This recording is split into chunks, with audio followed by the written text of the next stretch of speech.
Guys, welcome to Puchki kitchen. তোমাদের পুচকি কিচেনের তরফ থেকে তোমাদের সকলকে জানাই স্বাগত। আর আজকে আমি করলা ভাজবো। তো করলা ভাজার জন্য আমি করলা কেটে নিয়েছি, পেঁয়াজ কুচি করে কেটে নিয়েছি, আর দুটো কাঁচা লঙ্কা নিয়ে নিয়েছি।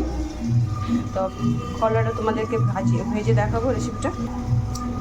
কড়াইতে তেল দিয়ে দিয়েছি, আর তো তেলে অল্প নুন দিয়ে দেবো। তেল গরম হয়ে গেছে, এবার পেঁয়াজ দিয়ে দেবো। জানি না তোমরা করলা ভাজাতে পেঁয়াজ খাও কিনা, কিন্তু আমি পেঁয়াজ খাই, খুব ভালো লাগে খেতে, টেস্টি লাগে। কাঁচা লঙ্কা দিয়ে দেবো। দেখো করলা পেঁয়াজটা আমার আধ ভাজা হয়েছে, বেশি ভাজবো না লাল করে। এবার করলা দিয়ে দেবো।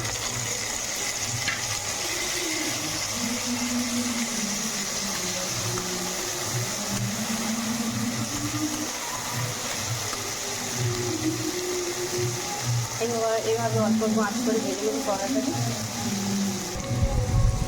এইভাবে অল্প অল্প আঁচ করে ভেজে নেবো। এরপর ঢাকা দিয়ে দেবো।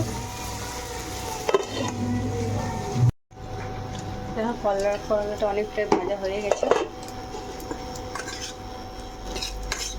আমি নুন তো আগে দিয়ে দিয়েছি, এবার অল্প হলুদ দিয়ে দেবো।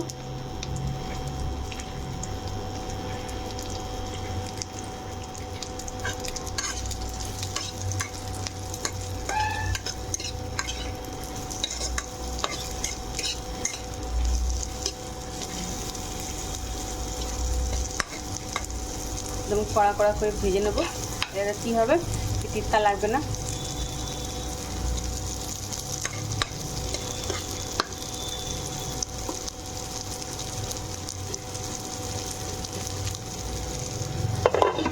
পাঁচ মিনিট ঢাকা খুলে দেখবো।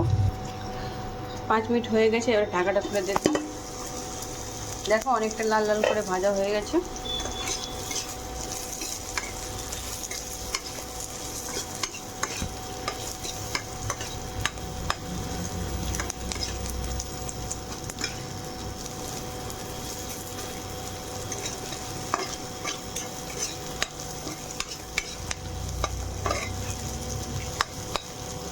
এবারে নামিয়ে নেব,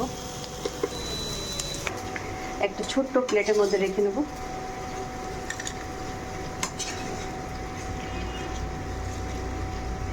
এইভাবে আমি কড়া করে লাল লাল করে ভেজে নিয়েছি করলা ভাজা। করলা ভাজাটা তোমাদের কাছে কেমন লেগেছে,